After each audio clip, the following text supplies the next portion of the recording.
राजदंड यात्रा निकाले हैं सर। जनवादी पार्टी के नेतृत्व में भारत के संविधान, लोकतंत्र, किसान, बेरोजगार, नौजवान, उन सब को बचाने के लिए जनवादी पार्टी के नेतृत्व में आज इस बागी बलिया के ज़मीन से राजदंड पदयात्रा किसान नेता जनवादी पार्टी के राष्ट्रीय उपाध्यक्ष मनवीर तेवतिया जी के नेतृत्व में निकल रही है, जो 6 नवंबर को लखनऊ पहुंचेगी और 11 दिसंबर को दिल्ली के रामलीला मैदान में पहुंच करके इसका समापन होगा। हम लोग मानते हैं कि हमारे देश में लोकतंत्र है, तो देश की संसद में राजदंड स्थापित करने का क्या मतलब है। राजदंड स्थापित करके भारतीय जनता पार्टी ने यह संदेश दे दिया है कि जो आरएसएस का हिडन एजेंडा है,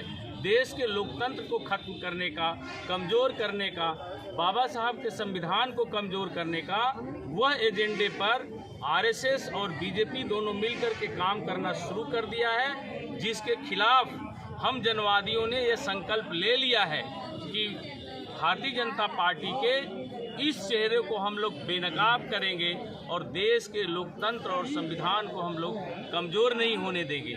इस देश के किसान, इस देश के नौजवान, इस देश का हर आम आदमी आज गरीबी, तंगहाली, बेरोजगारी से जिस तरह से जूझ रहा है और भारत के प्रधानमंत्री जिस तरह से देश की संपत्ति अपने कुछ लोगों में बांट करके कुछ लोगों को इतना धनवान बना देना चाहते हैं कि उनके धन से भारत की जनता का वोट खरीदा जा सके, जिससे भारत के लोकतंत्र को और कमज़ोर कर सके, तो भाजपा के इस फांसीवादी और पूंजीवादी नीति को हम लोग बेनकाब करेंगे। और यह आज हमारी जो पदयात्रा शुरू हो रही है, इसका स्वरूप आज भले हज़ारों में है, लेकिन दिल्ली पहुंचते पहुंचते मोदी की चूल्हे हिला देगी और भाजपा के ताबूत में एक इतनी मजबूत कील ठोकेगी कि 2024 के चुनाव में भाजपा सरकार जाएगी और इनके मंसूबे से पूरा देश परिचित होगा।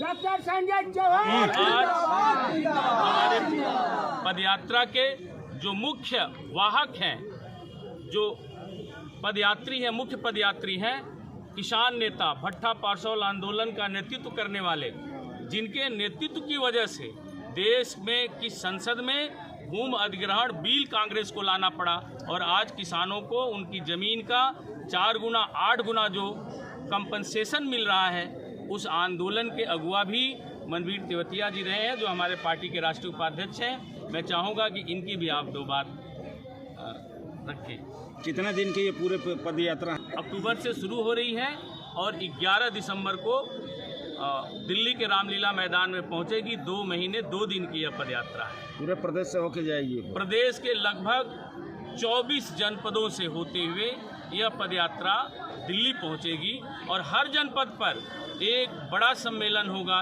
एक बड़ा कार्यक्रम होगा और कार्यक्रम से हम लोग डीएम को ज्ञापन देते हुए इस पदयात्रा को आगे बढ़ाएंगे। आज भी हम लोग अभी इस कार्यक्रम से निकलेंगे और पदयात्रा को हरी झंडी दिखा करके हम लोग पैदल डीएम कार्यालय तक जाएंगे और डीएम को ज्ञापन सौंपेंगे और सौंप करके यह पदयात्रा पुनः अपने गंतव्य स्थान की तरफ निकलेगी और हनुमानगंज तक जाएगी।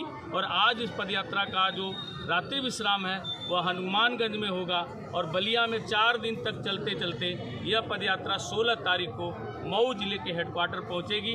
ऐसे ही आगे का क्रम चलता है। कैसा लगता है आपको कि BR अम्बेडकर द्वारा लिखी गई संविधान को भारतीय जनता पार्टी इसको खंडन कर रहा है? आपको क्या लगता है? भारतीय जनता पार्टी ने संसद के अंदर राजदंड स्थापित करके ही यह संदेश दे दिया है कि अब हम लोकतंत्र पर राजतंत्र को स्थापित करेंगे। डॉक्टर भीमराव अंबेडकर के संविधान के ऊपर हम आरएसएस के संविधान को चलाएंगे। मनवीर तेवतिया जी।